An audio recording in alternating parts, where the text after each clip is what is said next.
අද මේ වෙද්දි Visa Mastercard වගේ දේවල් යොදාගෙන ඉන්ටර්නැෂනල් පේමන්ට් කරනවා කියන එක ගොඩක් ජනප්‍රිය වගේම අත්‍යවශ්‍ය මට්ටමේ දෙයක් වෙලා තියෙනවා right. ඔයාලා උනත් AliExpress, eBay, Amazon වගේ වෙබ්සයිට් වලින් Visa card එකක් පාවිච්චි කරලා පේමන්ට් කරලා ඇති. නමුත් ඔය ක්‍රමවේදේ දැනට තියෙන මේ ට්‍රැඩිෂනල් ක්‍රමේ අදටත් තියෙන ගැටලුවක් තමයි ට්‍රාන්සැක්ෂන් එකක් සෙටල් වෙන්න යන කාලේ ගොඩක් වැඩි වගේම ට්‍රාන්සැක්ෂන් කොස්ට් එක ගොඩක් වැඩි.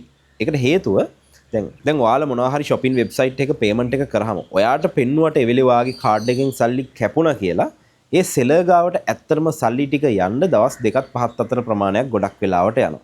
වාගේ බැංකුව හරහා, Visa හරහා, Swift හරහා වගේ අතරමැදියෝ කිහිපයක් හරහා ගිහිල්ලා තමයි ඒ sellerට සල්ලි ටික එන්නේ. right?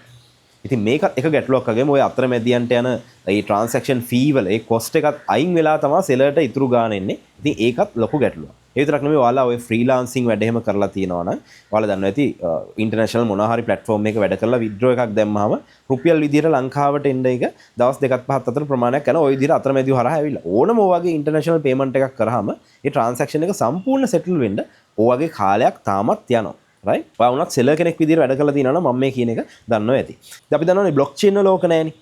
අපි ක්‍රිප්ටෝකරන්සි වොලට් එකක් කරහා තව වොලට් එකකට සල්ලි යවනවා නම් ඒ බ්ලොක්චේන් එකේ අදාළ ට්‍රාන්සැක්ෂන් ස්පීඩ් එක විතරයි. කිසිම අතරමැදියෙක් නැහැ. අපි කියමු Solana වගේ බ්ලොක්චේන් එක පේමන්ට් එකක් කරා කියලා කියන්නේ තප්පර ගානයි. ලෝකෙ කෙලවරේ ඉන්න කෙනෙක්ට උනත් පේමන්ට් එකක් කරා තප්පර ගානයි කිසිම අතරමැදියෙක් නැහැ.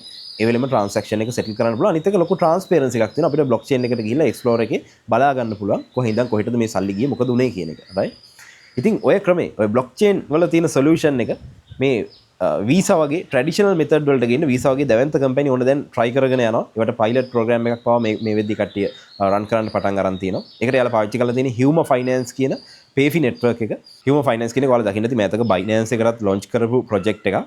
ඒකේ try කරන්නේ ඔය Visa වගේ ට්‍රැඩිෂනල් මෙතඩ් වලට blockchain එක integrate කරන්න ecosystem එකක් තමයි කට්ටිය හදලා තියෙන්නේ. ඉතින් මේ ක්‍රම ඉස්සරහට try කරගෙන යද්දී අපිට බලා ගන්න පුළුවන් වෙයි international payment එකක් මේ බ්ලොක්චේන් යොදාගෙන තප්පර ගානකින් අර දවස් 2-5ක් වගේ සෙටල් වෙන්න ගිය එක තමන්ගේ අතට සල්ලි එන දවස් ගානක් ගිය එක තප්පර ගානකින් බ්ලොක්චේන් ටෙක්නොලොජි හරහා අපිට කරගන්න පුළුවන් වෙනවා. ඉදිරි අවුරුදු කිහිපය ඇතුළත හරි අපිට මේවා සාමාන්‍ය භාවිතයට එනවා බලා ගන්න පුළුවන් වෙයි. ඉතින් ඔයාලා දන්නවා ඇති මේ ෂෝට් වීඩියෝ සීරීස් එකේ මේ වගේ බ්ලොක්චේන් එකේ තියෙන අලුත් අප්ඩේට් වගේම අලුත් කන්සෙප්ට් තමයි අපි කතා කරගෙන යන්නේ. තවත් මේ වගේ අලුත් අප්ඩේට් එකකින් අපි හම්බ වෙමු.